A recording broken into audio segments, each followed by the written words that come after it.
Ya salam kabeh, sehat-sehat kabeh. Pokoknya jiwa kita jiwa istighfar ini sekarang. Dunia kan hanya ora penting-penting amat lah. Urip mati barang jangan ora penting.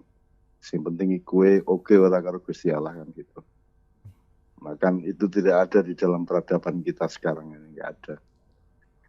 Semua kan tidak semua kan ngurusin stasiun dan pasar kaget saja, tapi tidak mengurusi sangkan paran, tidak mengurusi nasib yang sebenarnya dari makhluk Tuhan kan gitu. Jadi nek soal-soal begitu saya sangat awam sebenarnya.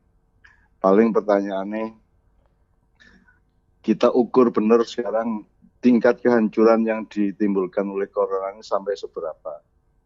Apa sampai koyo zaman Nabi Hud sehingga kemudian yang tersisa hanya sedikit orang, terus dimik-dimik meneh, sinau meneh, tani meneh, sinaah karo Eh, wirosah karo tijaroh sinau meneh, atau seperti Nabi Nuh tersisa hanya beberapa ratus orang terus nyebar ke dunia dan membangun kembali dari tahap atau taraf yang paling tradisional, yang paling alamiah. Kita akan sampai ke situ ataukah kita tidak sampai ke situ nanti kehancurannya dan kebutuhan untuk keseimbangan baru itu.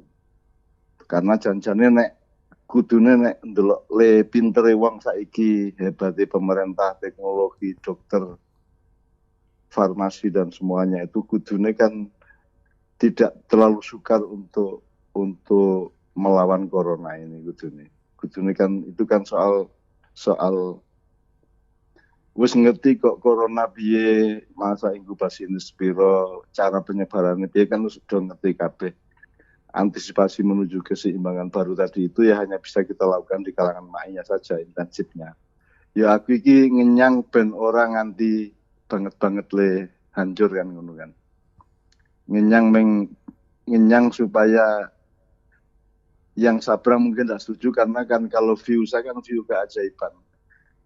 Keajaiban itu artinya keajaiban sesuatu yang kita belum tahu dan sesuatu yang kita tidak bisa.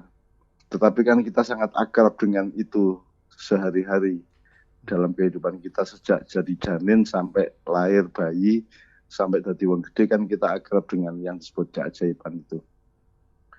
Nah, keajaiban itu gaib lah, alam gaib ya. Alam gaib itu kan sebenarnya kan bukan memedi, bukan lelembut, bukan virus, bukan. Alam gaib itu adalah segala sesuatu yang tidak kita ketahui secara tepat sehingga kita juga tidak bersikap atau mengantisipasi secara tepat juga. Jadi mungkin bagianku pancen yo mengenyang ki yo saelek-elek menungso iki oke apike juga apa meneh wong Indonesia apik-apik kabeh. Tak hitung Allahu Akbar sedina iki ping 5 miliar sa Indonesia luwe. Ya mosok Gusti Allah ora nulungi kan gitu. Kalau soal perubahan yang akan harus terjadi kan nek prasaku kan tidak akan mendasar juga. Ya paling ya mutere ekonomi piye, mutere atine wong piye, tapi kan tidak mendasar, tidak sampai ke soal piye to janjane sangkan parane kue karo sing gawe kue suke piye kan kita ini kan muter-muter aja. Jadi dari peradaban mau Renaissance, mau pasca Hud, pasca Lut, pasca Soleh, Nabi Su'eb, kan kita muter-muter aja manusia itu dari kekonyolan ke kemanjaan ke gumunan sak piturute kan. Kan gumunannya kan rantai ini. Gumunannya kan terus-menerus juga.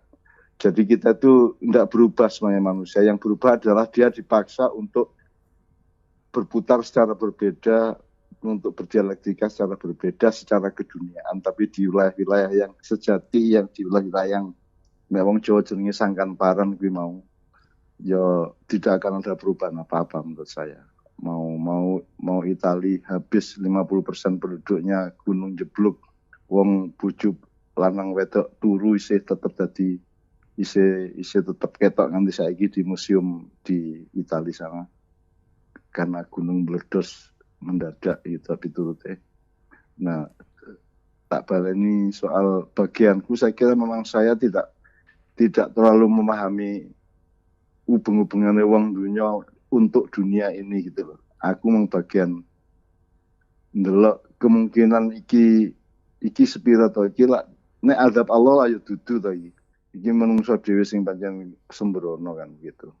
Semua tulisan saya kan juga tidak populer dan tidak relevan terhadap urusan corona sebenarnya. Saya hanya ngancani jamaah ma'iyah ben ngepake awake dalam keadaan kaya ngene iki iso luwih akurat terhadap nasibnya hari ini dan besok.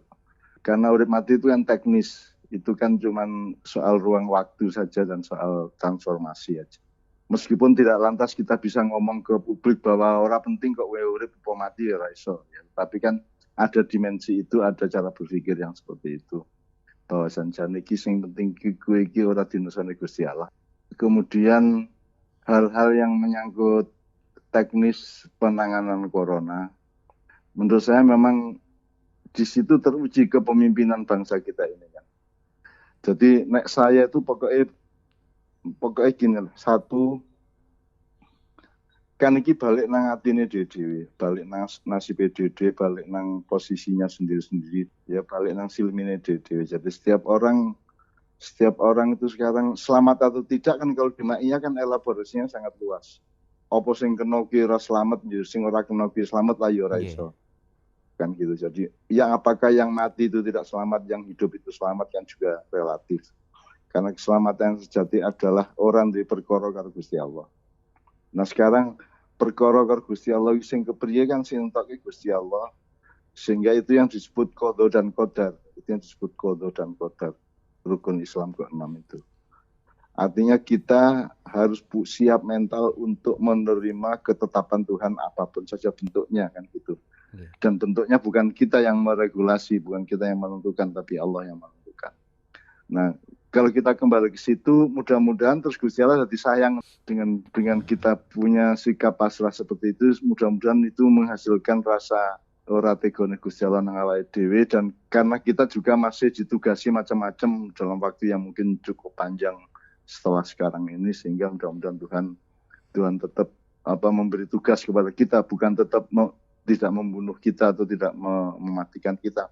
Tapi mudah-mudahan kita tetap dipercaya untuk bertugas. Semua teman-teman Ma'iyah di tempatnya masing-masing oleh Tuhan masih diberi kontrak untuk melanjutkan perjuangannya. Salah satu efeknya adalah gue tetap urip kan gitu.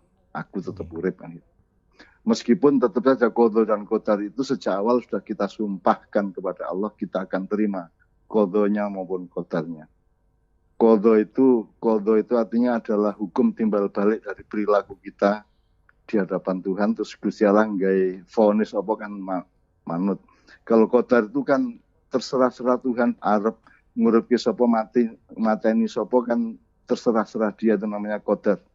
Kalau qadha itu ada hubungan dialektis dengan perilaku kita. Nah, mudah-mudahan satu, kowe dewe yang ikut streaming ini mudah-mudahan selalu berjiwa istighfar. Nomor 2, teman-teman jamaah Ma'iyah juga mudah-mudahan merupakan faktor yang menjadikan Allah menyelamatkan seluruh bangsa Indonesia. Nomor 3, rakyat Indonesia menurut saya kan rakyat yang terbaik di dunia. Dalam keadaan koyo ngopo wae mereka itu daya survivalnya luar biasa tinggi. Sedia koyo ngopo ki guyon gitu. Menurut saya ada opsi dari Allah bahwa tidak ditolongnya manusia oleh Tuhan itu kan bisa tidak karena dia sendiri, tapi ada yang namanya syafaat, ada yang namanya barokah, ada yang namanya kolusi atau hak prerogatif kan itu. Jadi kan Gusti Allah kan ngomong, aku ora kira mengadab wong-wong sing karo kowe kuwi kan gitu kan. Ganti cukup kowe selawatan, cukup kowe seneng Kanjeng Nabi, kowe wis bebas adab Allah. Itu. Bebas adab Allah tidak sama dengan tidak mati loh ya.